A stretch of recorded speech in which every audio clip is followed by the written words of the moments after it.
Kamusta mga tol? Kabit ang taren, iti Wembanyama sa leg ni Nasrid. Ayan, no, aray ko! Ejected si Wembanyama. Nakapag-take over tuloy silang Gam Anthony Edwards sa fourth quarter. Spurs vs Wolves game 4. May tirayan na natin yan, pero bago yan, hatya na muna tayo. Focus na sa goal. Okay, game first quarter. Ayan, kagad si Wembanyama. Umatake kagad, oh. Walang tumutulong sa loob para sa Timberwolves. Ayan, oh, wakali, patay ka dyan. At nung mga nakaraan laro, napansin natin doon, diba? Kapag sumalaksak ang Timberwolves, ayan kagad, oh, si Capre, binabadi niya kagad si Wembanyama, diba? Para di makatulong, para di makabutan tayo, Ang ginawa naman ng Spurs, may ibang tumulong ngayon sa loob. Ayan, tinan mo, oh, ipinastroy palabas, tinira na nga portrait, tungkab naman yan. Kakagising ko lang, kaya ganito ang boses ko eh. Nag-start pala si Aldin Aya para sa Timberwolves, mga tol. Ayan, dumidepensa, oh. Kikot kay Vaseline, tinira na kagad, portrait, patay ka dyan. 5-0 kagad, lamang ang Spurs, mga tol, ha. Stagger screen galing sa corner, silang Gam, ini-screenan. Bumaba ng konti si Wembanyama, tinirado rin nilang Gam, portrait, patay ka dyan. At eto yung alanganing matchup para sa Timberwolves eh. Si Castillo yung buhangin na tumatao. Si Julius Antetokounmpo, mabagal yan, kaya iwanan eh. Well, iniwanan na nga, patay ka dyan. Tapos yung mga ginagawang pangihilan ni Capre kay Wembanyama kapag mismasalaksak na, hindi nakikita talaga eh. Tingnan mo, hindi lang yung braso ng Wembanyama, hindi siya makatalon na maayos eh. At tapos ayun, natulak pa ka si Wembanyama. Si Wemby pa nga ang foul. Basket, may kasama pang foul. Eto naman, inatake na naman yung alanganing matchup. Si Castillo buhangin, nagbigay ng screen. Ayan, no? Pick and pop ang ginawa niya. Ayan, libre na nga siya. Nakita ang bakal, portrait. Patay ka dyan. 10-6 ang score ng mga Spurs ng 4, ha. Ayan si Jaden McDonald, sila niya natuto na. Nakabang si Wembanyama sa ilalim. Ayan, no? Kaya tinira na lang dito. Patay ka dyan. Dito naman, ang ganda ng switching na ginawa ng Timberwolves. Hindi talaga na-open ang Spurs. Ayan, no? Ibinigay kay De'Aaron Foxboy, sumalaksak kagad. Ayan na nga, De'Aaron Foxboy, palobo. Patay ka dyan. At ayan na naman yung alanganin ng matcha para sa Timberwolves eh, no? Ang Spurs kasi mga tol, wala talagang power forward eh. Kaya ito si Julius Antetokounmpo na power forward, napatapat kay Castillo yung buhangin eh. O lang nga, iniwanan lang, by the way, patay ka dyan. Meron ng isang force Wembanyama, di ba? Kaya tinin siya ilalim, oh. Hindi siya makalaban ngayon kay Capre, minamama siya ni Capre. Natamit na nga ni Capre, nakakuha na naman nila, patay ka dyan. Sa depensa, kahit saan mapatapat si Julius Antetokounmpo, mga tol, weakness siya eh, no? O sa pick and roll na naman siya, nakapasok na nga sa lobs, De'Aaron Foxboy, alley-oop, dak-dak! At yung takot ng Timberwolves sa depensa ng Wembanyama, andun talaga eh, no? Ayan, nag-close out si Wemby, pinasa palabas, tapos silang Gam, sumalaksak, drive and kick out, tinira na ni Ryan din sa konta, sinabayan ng Wembanyama, patay ang butik eh! Lamang ng 4 ang Spurs, ha? Pero ito, biglang nakamomentum ang Timberwolves. Silang Gam, tinan nyo, nagcha-cha-cha, traveling na step back, nakatapak sa linya, patay pa rin! Nakaupo si Wemby rito, mga tol. Ayan, nagbaba ng bola, tumama sa binte, ako po, tapo ng sabaw. Si Ate Shawi, binigay pa kay Langgam, dak-dak! Tinami ng Timberwolves, mga tol eh. Twin Tower sila habang nakaupo si Wembanyama na. Tinis si Capre dyan, ayan, ang mamamarang ka sa ilalim, oh. Nakakuha na nga, dak-dak! At sa points of turnovers, nakayari ang Spurs first quarter, mga tol. Ayan pa isa, tapo na naman ang sabaw. Ayan si Riley Reid, nagmamadali. Basket, may kasamang foul. Ayan, binalik na kagad si Wembanyama na. At ito yung palagi kong inaantay na tira, yung ganito eh, oh. Yung pasa sa tao ni Wembanyama sa corner. Julius Antetokounmpo, portrait, patay ka dyan. Nakayari sa ganun ng Spurs, mga tol eh, no? Yung mga pasa sa counter, ayan pa isa, oh. Hindi makadepensa ng mahigpit si Wembanyama kasi may isang foul na, baka ma-foul trouble pa eh. Riley Reid, patay ka dyan. Si Harper naman ang sunod-sunod na gumawa para sa Spurs, ha. Eto, unang pasa pa lang to, pinasa sa kanya, oh. Tinira na kagad, portrait, patay din yan. Ayun, tapos sa first quarter, 30-34 naman, Wolves. Hay, like mong hype ka, naiirita na ako sa'yo, hindi ka nagla-like palagi, ha. Mag-like ka na. Okay guys, second quarter, nagsimula kagad. Eto kagad, oh. Yung atake galing sa corner sa tinatauhan ni Wembanyama. Si Ate Shawi sumalaksak, tol ka dyan, tol. Tapos, hindi pumapasok ang mga 3 points sa Spurs ngayon, mga tol, ha? Eto, ang ganda, oh. Drive and kick out, pupunta sa corner. Libre skate, Canaleta, portrait, kumalog. Dalawa na, Paul Wembanyama, kaya tinan nyo, ang ganda na ginawa ni Ate Shawi, inatake talaga niya, eh, no? Taas kamay nila sa Wembanyama, din talaga tumatalon, eh. Kaya tinira, wala yan. Nakakuha ni Wembanyama, Paul naman kayo. Kaso lang, naging problema talaga ng Spurs. 3-point shooting nila, hindi pumapasok talaga ngayon, ha? Nakalibre si KG Canaleta, nakapeki pa nga. Open na open yan, eh. Portrait, tungkap na naman. Counter fast break naman ang Spurs dito, ha? Ang ganda na ginawa nilang pasahan dito. Umigo talaga ang bola. Pinasa iba mo, tapos ayun, nalibre si Legend. Carter na, Bryant pa, dak-dak. Dito naman, fast break ang Spurs dito. Ibinigay kay Dylan Ababo Harper, ang late ng bantay. Na nga sinaksa ka, patay ka dyan. At ito, nakaupo mga tol. Na-rebound Wembanyama ng bola, pinagtulungan ng Timberwolves. Nakita ni Wembanyama, sinigaw Kapitan Tare, una mo ka! Kanayo! ejected si Wembayaman. Wala na si Wembayaman dito, kaya yan, si Corneto ngayon na pinasok ha. Tumulo si Corneto sa ilalim, kaya si Langgam pinasok pa rin, baos pasitan. At dahil wala si Wembayaman, ayan, ganyan ngayon ang depensa ng Spurs, oh. Tumutulong na sila ngayon dyan sa may free throw, ayan, no. Libre tuloy si Julius Sandel de Ocampo, portre, patay ka dyan. Kailangan mag-step up na makakakampi ni Wembayaman ngayon, ha. Ayan, under the screen ng ginawa, sumalasak si Casilio Buangay, tumulo si Capre, nakipasa kay Corneto, dadagdag baos pasita, pero pasok pa rin. Si Julius Sandel de Ocampo ang tumatao sa kanya ngayon, si Barnes, ayan, no. Sabi Julius Sandel de Ocampo, kayang-kaya ko to, ha. Tinirahan na nga, patay ka dyan. Lamang na ng 8 ang Timberwolves mga tol ha. O ito, pick and roll para kay De'Aaron Fox mo. Hindi nag-switch ang depensa. Biglang mo step back, jumper, patay din. At halatang mas komportable ngayon ng Timberwolves. Offensive lang kasi wala si Wembayaman eh. At tinan mo, tirahan lang ng harap para pa si Corneto eh. O, patay ka dyan. Pero sumasabay pa rin ng Spurs mga tol ha. Tingnan nyo si Corneto sa ilalim mga tol. Binabaksot ni Capre. Pero natulak lang ni Corneto. Yan, follow up, dak-dak. Ang malaking pagkakaiba talaga sa depensa ng Spurs mga tol, eto eh, no? Si Wembayaman kasi, siya lang yung mag-isang tumutulong talaga sa ilalim eh. Ngayon, ayan, tingnan niya, pati si Casilio Buangay tumutulong tuloy sa ilalim eh. Libre to sila ba si Aldin Ayo, portre, patay ka dyan.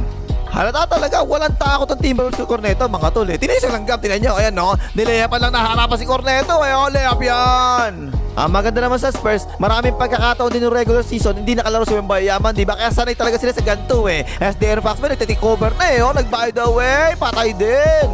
Oh, ito, hand up kay De'Aaron Fox man, pinasa sa corner. Si Baselin nakapeki pa nga, drive and kick out, open si Castillo Buangay, portre, patay ka dyan. Tingnan nyo maputi yung body language ng Spurs mga tol. Ang iglas pa rin talaga eh, no? Hindi talaga sila nawawalan ng pag-asa eh. De'Aaron Fox man, lumaya po, wala, putback, dak-dak. Lahat ng players ng Spurs, maatake talaga lahat mga tol eh, no? O ito si Escaldo Johnson naman to, nampungko, basket, may kasamang foul. Ayun tapos sa second quarter, 56-60, apat lang ang lamang. Third quarter na, napunta tayo ni Capre, baos, pansitan. Pero ang samahan ng pasa ng Julius Sandel de Ocampo, nakawarin kay Giga Naleta. Nakasalasak na nga, Palobo, patay ka dyan. Tabla na ang score ha, hand up dito kay Langgam. Ang ganda na ginawa ni Langgam, tinulak tapos biglang umihit eh, jumamper, patay ka dyan. Eto naman, simpleng play lang ginawa ng Spurs, screen the screener para kay Baselin. Ayan o, napasahan na nga, jumamper sa may free throw, patay ka dyan. At nagsimula ng malasin ng Timberwolves mga tol ha. O ito si Aldin Ayo, nakita ang bakal, tinira na agad, portre, baldog. Dyan para mapagaling ang Spurs, di ba pag nakakatakbo sila. Takbo ang Spurs dito, pasa-pasa, napunta sa corner. Inatake close out ni Baselin, ayan na nga, reverse layup pa nga, nice tol. Tabla na, score 64 all ha. Ang ganda ng screen ni Capre rito oh. Tinirahan na nga si Corneto, Palobo, wala yan. Pero nako niya uli, patay ka dyan. Pero yan na ang defense to offense ng Spurs. Ay, aliyop, natapik ni Corneto, tapon ng sabaw. Fast break si Dylan Ababu Harper, nagmamadali. Ayan nila, basket, may kasamang foul. Spain pick and roll naman ang ginawa ng Spurs dito ha. Ayan yung screen sa ibabaw, tapos meron screen sa ilalim. Si Capre tuloy, hindi makatulong eh oh. Si Langgam tuloy yung tumulong, kaya pinuwersa, basket, may kasamang foul. Lamang na ng apat ang Spurs mga tol ha. Dalawa ang screen sa ibabaw rito. Ayan na naman si Dylan Ababu Harper oh. Tulak jumper, patay na naman. Lang yan, wala na kasi Wembayaman, lumalamang pa ang Spurs eh. Ang dami kasing attacker ng Spurs eh. Ito si Baselin naman to ngayon. Ayan na nga, nag-by the way, patay pa rin. Ayan na naman, si Dylan Ababu Harper naman to, late ng bantay. Si Mike Conley resong camera lang. Ayan na nga, sinlaksak ka, patay ka dyan tol. 8 ang lamang ng Spurs mga tol ha. Pero umabol pa ng konti Timberwolves. Ang late ang nasa loob ng Spurs, si Cutter Bryant lang. Ito na eh. Ayan na nga, ang ganda ng pass sa Cutter sa ilalim. Dak-dak. Sa Spurs naman, ito na naman, si De'Aaron Fox naman ngayon. Binabatay ni Ate Shawi. Inantay muna umalis sa depensa, tsaka umatake ulit eh oh. Step back jumper, patay din.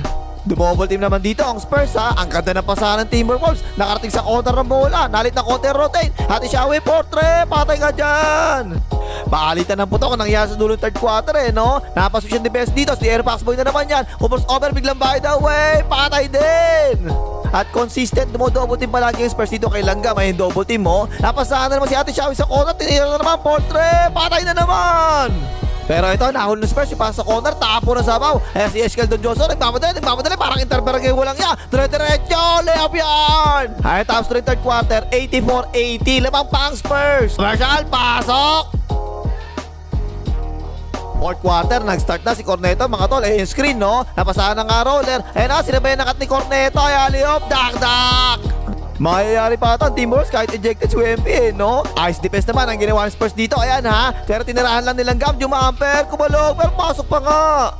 Hindi kasi makadepensa ang Timberwolves no? O ito si De'Aaron Fox Boy, nanggugulang pa muna, ang galing Tapos biglang jumamper, patay din. Twin Towers ang Timberwolves dito, kaya tingnan mo, si Riley Reid ang tumatawa sa kanya, si KG Cananeta, kaya niya dapat siya, mas malaki siya dyan di ba? Di na lang nga sa loob, palobo, patay ka dyan. Pero nangyari, drop coverage si Capre, no? Ito, drop coverage na naman siya rito, Tiniraan lang tuloy ni Barnes sa may free throw, patay ka dyan.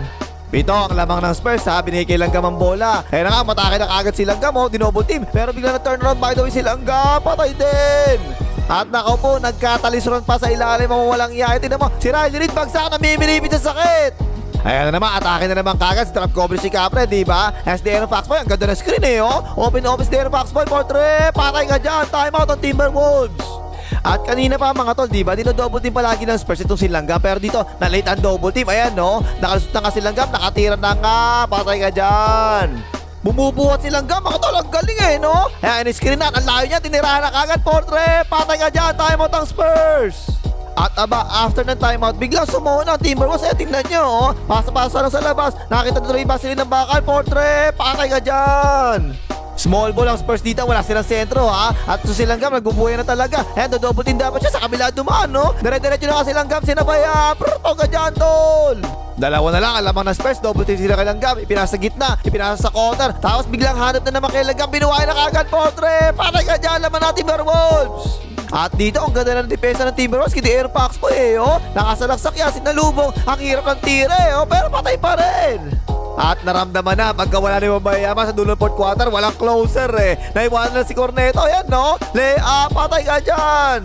Eto pa isa, picker yung dalawang malaki dito. Napasaan na nga si Capre sa ilalim, hindi nakasabay si Corneto. Basket, may kasamang foul. Nakadali sa dulo ng fourth quarter ang Spurs, mga tol. Daman-damay pagka wala ni Wembanyama Dalawang offensive rebound ng Timberwolves, nakalepa nga silang gap. Totas kayo dyan. Hindi na makadipesa ang Spurs sa dulo ng fourth quarter, mga tol. Ang lalaki na umaatake, ang mismatch Umatake, tumulong si Corneto. Drop pass kay Capre, dak-dak. Apat ang lamang ng Timberwolves, sa minuto na lang nalalabi. Pa si Aldin Ayo, hinahabol ni De'Aaron Fox Boy. Tuloy-tuloy, basket, may kasamang foul. Small ball ang Spurs, mga tol Puro points in the paint ng Timberwolves. Ayan pa, Portre, wala yan. Offensive rebound, tsaka bootback ni Riley Reid, paray kayo.